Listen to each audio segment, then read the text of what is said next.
Hello, David Fife with Lake Country Acupuncture here for another healthy tip of the day. Today I wanted to discuss coffee. I'm getting a lot of questions about should I be drinking coffee? Can I find alternatives to coffee? How does it work? Is it bad for me? Is it not bad for me? So on and so forth. So I wanted to touch on the subject a little bit and just mention what the facts are when it comes to drinking coffee. In my opinion, there are bigger fish to fry, okay, as far as weeding out certain things from the diet. It does have a detrimental effect to the body in certain ways, though, and that needs to be pointed out. But there are ways that we can consume coffee. I don't want to take everybody's joy away. A lot of people like drinking coffee, and there are ways to buffer the effects of coffee. I think I saw a little article somewhere that said, drink green tea in the morning to suffocate all of the joy in your life.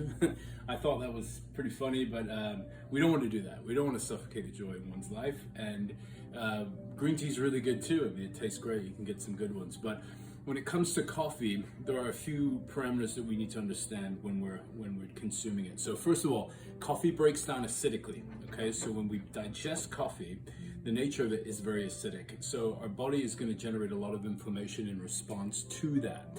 A way to counter that is to stay very well hydrated through the process, through the time that you drink coffee. So for every cup of coffee you have, drink 2 glasses of water in combination. That will help to flush some of the acidity from it. Also, combine food with it. Don't just drink coffee on an empty stomach, because that will be very acidic and inflammatory. So have a little bit of fruit with it, have some nuts with it. Some fruit and nuts together is great because you've got the carbohydrate, the fat, the protein, and the fiber, which will counter the acidity of the coffee combined with hydrating.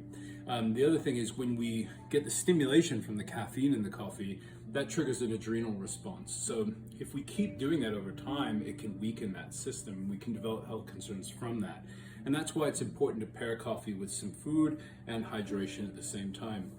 The other concern is that coffee is difficult to grow, so they use a lot of herbicides and pesticides, so a lot of chemicals in the process of making coffee. Even organic I'm suspect of, but obviously if you are going to drink coffee, probably best to go down the organic road. So those are a few little elements that I wanted to bring to your attention in regards to coffee. Obviously drink it earlier in the day because it will mess with your sleep cycle as well.